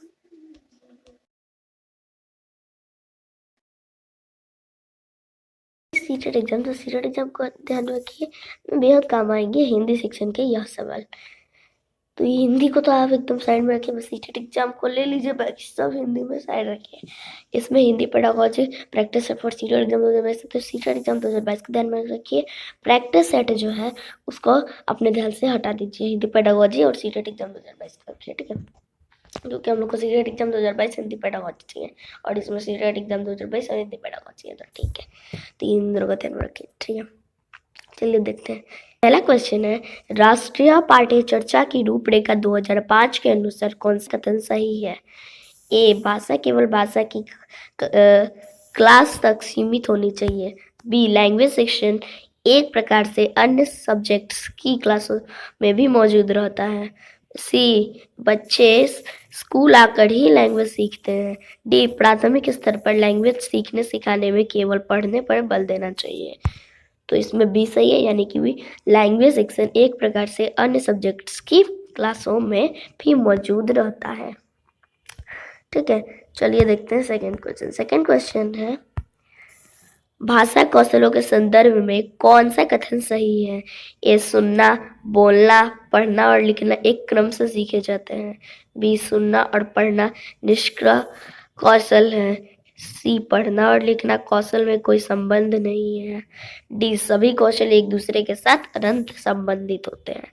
सो फ्रेंड्स, इसमें हमारा सही आंसर होने वाला है ए, सुनना, बोलना, पढ़ना और लिखना एक क्रम से सीखे जाते हैं। ठीक है, चलिए बढ़ते हैं थर्ड क्वेश्चन की तरफ। आप लोग देख सकते हैं हमारे सामने थर्ड क्वेश्चन वो लोड हो गया। थर्ड क्वेश्चन लोड होके आ चुका है, जो कि है कि यहाँ पे आप लोग देखिए, थर्ड क्वेश्चन है उच्च प्राथमिक स्तर पर लैंग्वेज की पाठ्य मुख में विविध प्रकार की साहित्यिक रचनाओं के समावेश का मुख्य उद्देश्य है, मेन उद्देश्य है। ए, बच्चों को सभी प्रकार की साहित्य विधियों में पारंगत करना। बी, भिन्न प्रकार की साहित्यिक विधाओं की भाषीय संरचनाओं से परिचित होने का अवसर देना। सी, भिन्न साहित्य विधाओं के प्रसिद्ध रचनाकारों से परिचित कराना। ठीक है। डी, पाठ्य पुस्तक निर्माण की परंपरा का निर्वाह कराना। सो फ्रेंड्स, इसमें हमारा सही हो जाएगा बी, यानी कि भिन्न प्रकार की साहित्यिक विधाओं की भाषीय संरचनाओं से परिचित होने का अवसर देना। देखिए फोर्थ क्वेश्चन स्क्रीन पर लोड हो गया है। फोर्थ क्वेश्चन स्क्रीन पे आया है कि ये फोर्थ क्वेश्चन है, ये आया है, रशीम अपनी क्लास को बाहर मैदान में ले जाती है। इन मोमेंटल पर आधारित कविता पोयम चैप्टर का वर्क करती है। रशीम का मकसद क्या है? ठीक है। ए, बच्चों को रोजमर्रा की चर्चा से कुछ अलग माहौल देना। बी, बच्चों को मैदान में घूमने का अवसर देना। सी, मैदान के प्राकृतिक वातावरण के साथ संबंध जोड़ते हुए पोयम को समझने का अवसर देना। और डी, अपने टीचर टेस्ट में सीखी बातों का निर्वाह करना। सो फ्रेंड्स, इसमें से आंसर होने वाला है सी, यानी कि मैदान के प्राकृतिक वातावरण के साथ संबंध जोड़ते हुए पोयम को समझने का अवसर देना। ठीक है, बढ़ते हैं 5 क्वेश्चन की तरफ। क्वेश्चन नंबर 5 लोड हो गया।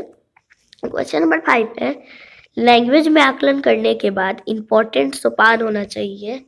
बच्चों, ए, आकलन से प्राप्त आंकड़ों के आधार पर के अभिभावकों से विचार विमर्श करना। बी, आंकड़ों को सहेज कर रखना। सी, आंकड़ों को तत्काल नष्ट करना। और डी, आंकड़ों का पूर्ण टेस्ट करना। सो फ्रेंड्स, आंसर ए सही है, आंकड़ों से प्राप्त आंकड़ों के आधार पर के अभिभावकों से विचार विमर्श करना। ठीक है, बढ़ते हैं हम लोग अपने 6 क्वेश्चन की तरफ। देखिए यहाँ पे आपका 6 क्वेश्चन लोड हुआ है। तो 6 क्वेश्चन पूछा है, स्कूल में एक से अधिक लैंग्वेज का सेक्शन ए, जटिल समस्या उत्पन्न करता है। बी, अनेक लैंग्वेज के टीचर्स के रोजगार को बढ़ावा देता है। सी, बहुभाषिकता और नेशनल सदाव का प्रसार करता है। डी, व्यवहारिक नहीं है। तो सी सही है, यानी कि बहुभाषिकता और नेशनल सदाव का प्रसार करता है। बढ़ते हैं 7th क्वेश्चन की तरफ। 7 नंबर क्वेश्चन लोड हो गया। 7 नंबर क्वेश्चन है, बस लैंग्वेज शिक्षण की प्रत्यक्ष विधि में ए, मृत भाषा का निरर्थक हस्तक्षेप होता है। बी, लैंग्वेज एक्वेशन की स्वाभाविक स्थिति का कंस्ट्रक्शन होता है। सी, अतिरिक्त शिक्षण सामग्री की कोई आवश्यकता नहीं। डी, लैंग्वेज की विविध संरचनाओं के लेखन हेतु रिहर्सल पर बल दिया जाता है। जो आपका ये है, इसमें आपका बी सही है, यानी कि लैंग्वेज एक्वेशन की स्वाभाविक स्थिति का कंस्ट्रक्शन होता है। ठीक है, 8 क्वेश्चन की तरफ बढ़ते हैं। क्वेश्चन नंबर 8 जो है वो पूछा है, लैंग्वेज के रचनात्मक आकलन का सर्वाधिक बेहतर एग्जाम्पल ए बच्चे को अपने खट्टे मीठे एक्सपीरियंस लिखने के लिए कहना, विषय तो लेख, सी क्वेश्चन के आंसर लिखवाना, सी डी इकाई एग्जाम लेना। ठीक है, इकाई एग्जाम लेना, यूनिट एग्जाम लेना। ठीक है, तो इसमें से आपका सही होगा ए नंबर, यानी कि बच्चों को अपने खट्टे मीठे एक्सपीरियंस लिखने के लिए कहना पड़ता है। 9th क्वेश्चन की तरफ। 9th क्वेश्चन पूछा है, हिंदी लैंग्वेज के क्वेश्चन पेपर में आप किस क्वेश्चन को सर्वाधिक उचित मानते हैं?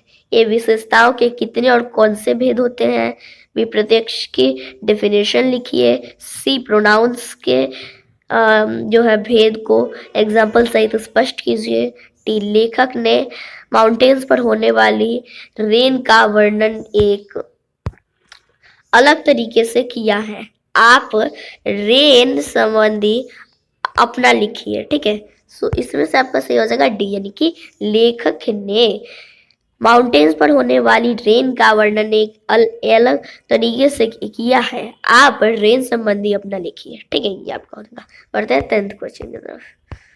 क्वेश्चन नंबर 10 है, चोम्स्की के अनुसार ब्लैंक के कारण बच्चे भाषा सीखते हैं। ए भाषाई सोशल, बी लैंग्वेज एक्विजिशन क्षमता, सी लैंग्वेज आकलन क्षमता, डी व्याकरणीय रूल्स को जानकारी से ही। व्याकरणीय रूल्स मैंने वहां पे बताया था टॉपिक में, यहाँ पे भी है।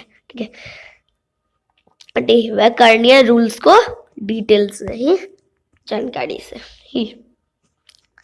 तो हमारा बी सही है, यानी कि लैंग्वेज एक्विजिशन क्षमता। चोम्स्की के अनुसार लैंग्वेज एक्विजिशन क्षमता, चोम्स्की के अनुसार भाषा अर्जन क्षमता के कारण बच्चे लैंग्वेज सीखते हैं। ठीक है, बढ़ते हैं हम लोग अपने 11th क्वेश्चन की तरफ। 11th क्वेश्चन है, लैंग्वेज शिक्षणों में अनिवार्य है ए मानक लैंग्वेज पर बल, बी समग्रतावादी दृष्टिकोण, सी विशेष आवश्यकता वाले के साथ भिन्न व्यवहार, सी वर्तनी संबंधी गृह कार्य। तो हमारा बी सही है, यानी समग्रतावादी दृष्टिकोण। ठीक है, ये हमारा सही है, अभी नंबर। चलिए बढ़ते हैं 12th क्वेश्चन की तरफ। 12th क्वेश्चन पे हमारा पूछ रखा है, 12th क्वेश्चन पूछ रखा है, विशेष आवश्यकता वाले बच्चों की लैंग्वेज का आकलन करते समय ए उन्हें क्वेश्चन नंबर में विशेष छूट मिलनी चाहिए, बी उन्हें अधिक नंबर देने का प्रयास करना चाहिए, सी उनकी क्षमता और सीमाओं का ध्यान रखना चाहिए, डी उनके प्रति दया भाव रखना चाहिए। सो देखिए फ्रेंड्स, सी सही है, उनकी क्षमता और सीमाओं का ध्यान रखना चाहिए। बढ़ते हैं हम लोग अपने 13th क्वेश्चन की तरफ, 13वें प्रश्न की तरफ। 13वां प्रश्न है, लैंग्वेज स्वयं में ए संप्रेषण का एकमात्र साधन है, बी एक नियमबद्ध व्यवस्था है, सी एक जटिल चुनौती है, डी एक सब्जेक्ट मात्र है। बहुत ये थोड़ा आसान था, मेरे को लगा था थोड़ा सा आसान था। जो आप जो पढ़ने वाले नहीं होंगे उनके लिए भारी था, बाकी जो पढ़ने वाले होंगे उनके लिए आसान हो सकता है, नहीं भी हो सकता। ठीक है, मेरे लिए आसान था। देखिए लैंग्वेज या नहीं आसान था मेरे लिए, नहीं आसान था मेरे लिए, आसान था। चलिए इस बात को छोड़ते हैं, चलिए अब आगे देखते हैं। देखिए बी सही है, एक नियमबद्ध व्यवस्था है। लैंग्वेज स्वयं में एक नियमबद्ध व्यवस्था है। ठीक है, बढ़ते हैं 14वें क्वेश्चन की तरफ। 14वां क्वेश्चन है, लैंग्वेज का प्रयोग ए केवल पाठ्य बुक में होता है, बी केवल मुद्रित सामग्री में होता है, सी जीवन के भिन्न संदर्भों में होता है, डी केवल एग्जाम में होता है। सो हमारा सी सही है, जीवन के भिन्न संदर्भों में होता है, लाइफ के भिन्न संदर्भों में होता है, जिंदगी के भिन्न संदर्भों में होता है। बढ़ते हैं 15th क्वेश्चन की तरफ। 15th क्वेश्चन है, बच्चे अपने परिवेश से स्वयं लैंग्वेज अर्जित करते हैं।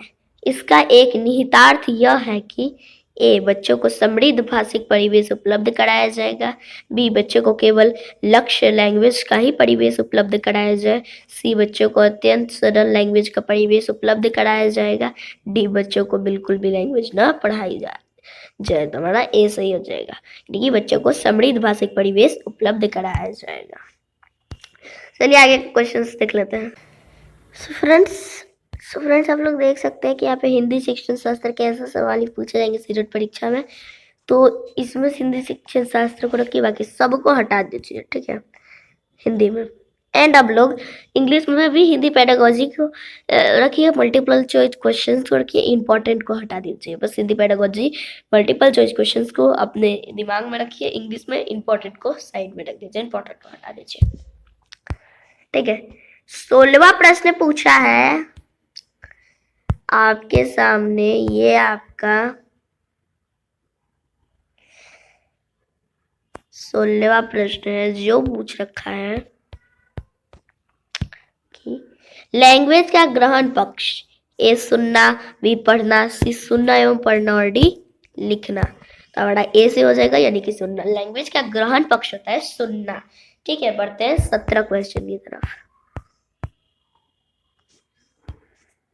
17वां क्वेश्चन स्क्रीन पर लोड होके आ चुका है।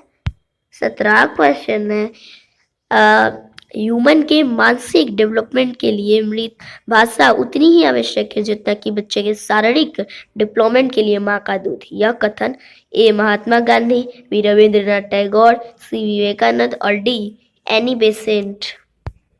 तो ये सही है, महात्मा गांधी। ठीक है, महात्मा गांधी का ए सही है, ए हमारा सही है।